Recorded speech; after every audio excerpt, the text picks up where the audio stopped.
Hello, my name's Ashley, and I've had two unneeded, unwanted C-sections, and I've gone on to have my VBAC at home. And I want to share some tips and information that I wish that I knew when I was planning my VBAC or my vaginal births, because it can be a challenging journey to find the right team, the right support, to understand what to know through the process, and how to give yourself the best chances at achieving a vaginal birth after cesarean birth.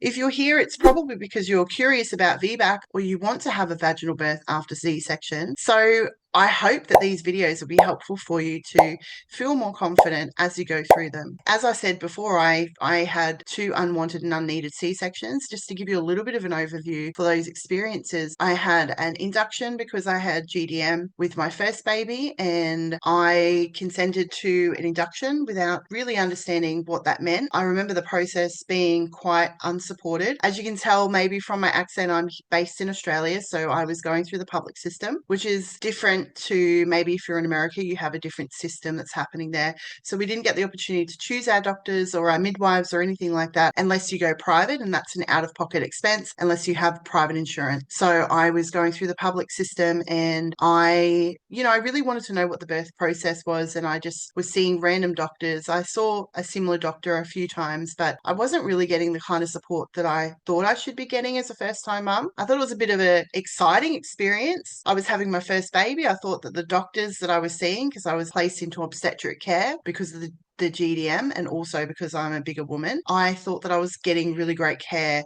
It was a perception that I was getting really great care because they were obstetricians. However, I felt in my heart that I was getting cold clinical care. I wasn't getting the human connection that I thought this experience should be bringing to the table. It was just I was another number coming into this place and dealing, they probably were seeing 20 or 50 people. I don't know. But I'd sit and wait for like an hour overtime. So if my appointment was at 2, I wouldn't get in there till 3 o'clock and I'd see somebody. And it was just a really impersonal experience, which I always felt like, what am I even doing here? What are we doing at these appointments? But I didn't know anything different. It was my first experience, and I just trusted everything that was kind of said to me. I did ask some questions, but I didn't understand any of it. I just thought I went in, that you go into labor, and I thought you just give birth. Nobody had ever told me through the process, especially the healthcare team that I was seeing, that there could be a potential for a C-section through the process. I mean, I knew there was a potential, but I actually thought that C-sections were for people like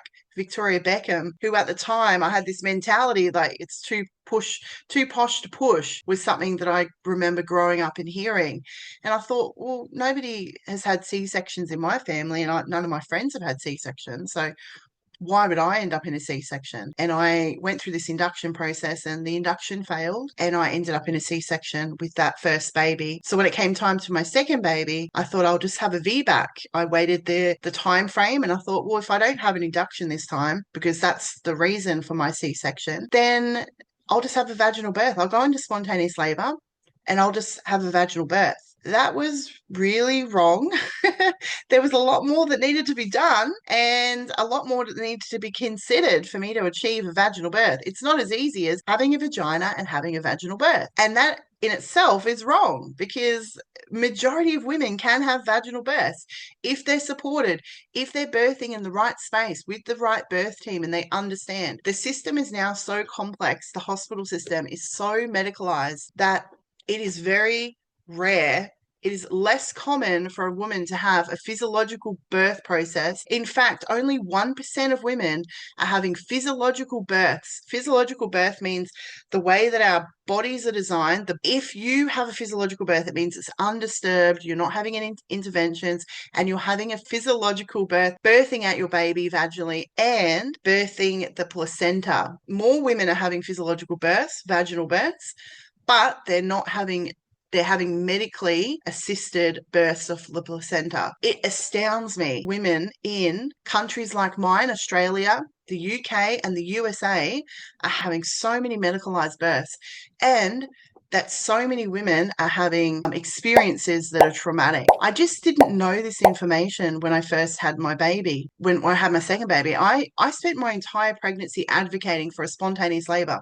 I spent so much time and energy having conversations, trying to advocate for myself, and I did an amazing job, by the way, but it wasn't that was just part of the puzzle. I actually then had to rely on them to support me to have a vaginal birth. And I didn't understand some of the things that would reduce my chances.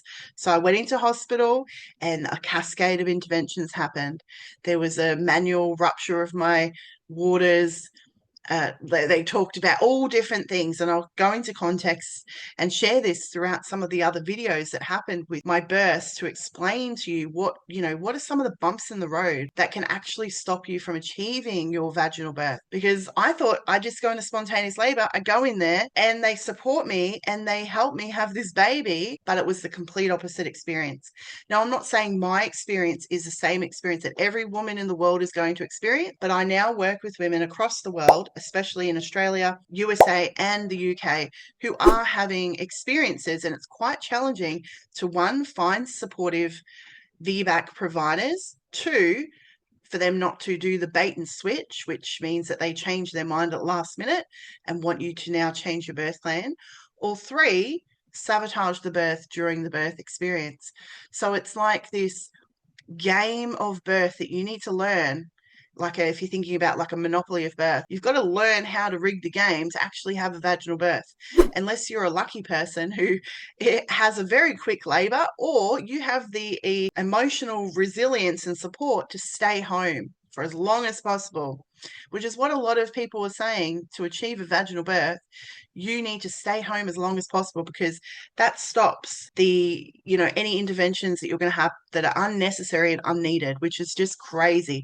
Women should be able to get the support they need and that they want, and they should feel safe going to their birthplace of choice to have that vaginal birth. So I ended up in this terrible C-section after that. So it was midway through, I'd been in labor for 12 hours, and when they pulled my baby out, they tore my uterus as well. So what happens there is, when you have a C-section, when you're already in labor, there's a chance that your uterus will be torn. And I'm actually seeing more stories of women with special scars, is what it's called, coming up now. So a lot more women are coming up saying they're having special scars, which increases the risk of your uterine rupture risk. Doesn't mean that it will happen. It just means you have a higher risk than somebody who's only had one C-section or just the traditional C-section scar. And so now I've got 2 failed vaginal births, if you want to call it failed, attempts. I have a special scar, so I've got a higher risk of rupture, and now I have to decide how I'm going to birth next time. And I know in my heart and logically, reasonably, that given that I've never been supported before in a hospital setting, and these are 2 separate hospitals at this point, that it's unlikely that I'm going to be supported with a special scar and everything else. So I chose to have a home birth, and I gave birth at home to a 10-pound baby, a 4.5 kilo baby, had no tearing, and it was a far more positive experience for me. First of all, I was able to have my vaginal birth, which is all I ever wanted from the start, right? But along that way, to get me to feel confident and comfortable, I had to work through fears. I had to work through mindset challenges. I had to find the right team. I had to find the right birth space. I had to learn all of this stuff. And it has been a challenging experience. And I just don't think women should have to do all of those things to birth a baby out of their vagina. But yet here we are in the modern times, in the modern world, with life-saving interventions that I am absolutely grateful for. I will choose to use interventions, right? That's why I ended up in 2 C-sections, because I felt fearful from the providers around me, and I felt that a C-section was my best option and choice for my baby. So I chose to have major surgery on my body to protect and save my baby, is what I felt I was doing at the time.